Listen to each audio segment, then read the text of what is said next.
జర ఇయ్యాల చలి జోరు మీదనే ఉన్నది కాదల్లా. ఇగో ఇవాళ నాకు పొద్దుగాలనైతే అస్సలు లేవ బుద్ధి కాలేదోల్లా. 2 చెద్దర్లు ఇట్లా నిండా కప్పుకొని వండుకున్నా అయినా చలి పెడుతూనే ఉన్నది.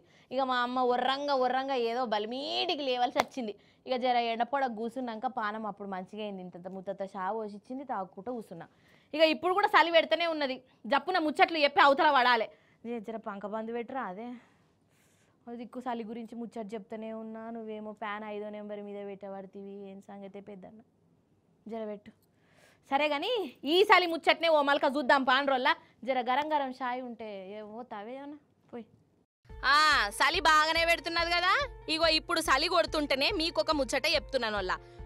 పొద్దుగాల బయటికి పోవాలంటేనే వణుకు ఉడుతున్నది. ఇక మాపటిలి ఆఫీస్ ఒడిచినాక ఇంటికి పోదామంటే ఇగ వస్తాంది. పగటిలి ఎండగొట్టినట్టు ఎత్తాంది గాని 8-9 అయ్యేదాకా చలి మాత్రం పోతలేదు. ఇక ఆదిలాబాద్ దిక్కైతే హరిగోస అనుకో రాదుర్రి.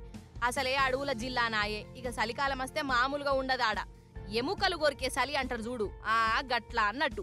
అందుకే షట్టర్లు గిటర్లు లేకుండా బయటికెళ్ళకుర్రులో చెవులకు గరం కుల్లనన పెట్టుకోవాలి. ఇక మన పెద్దోళ్ళకే గిట్లుంటే అసలు బడికి పోయే చిన్న పూరలు ఎంత సీదరించుకుంటున్నారో పొద్దుగాల లేవాలనాయే, తానాలు జపాలు చేయాలనాయే, ఉన్నదో లేందో తినాలనాయే, 8 కాకముందే బడి బస్ ఎక్కాలనాయే. ఇక ఇప్పుడే ఇట్లుంటే ఇంకా వచ్చే నెలలో ఎట్లుంటదో ఏమోపో ఈ చలి. ఎంత చలున్నా పొద్దటి పూట పనున్నోళ్ళు మాత్రం మానకుంటా ఉంటారా గాని జరసేపు మంటకాడ కూసోని బ్లాంకెట్లో గరం కోటో వేసుకొని బతుకు తెరువు కోసం బయలుదేరాల్సిందే. ఇక మన దిక్కిట్లున్నదా, మీదు బాజు కూడా చలి మనకంటే ఎక్కువనే ఉన్నదట. ఇక కాశ్మీరు, హిమాచల్ ప్రదేశులనైతే మస్తు మంచు పట్టుకున్నది.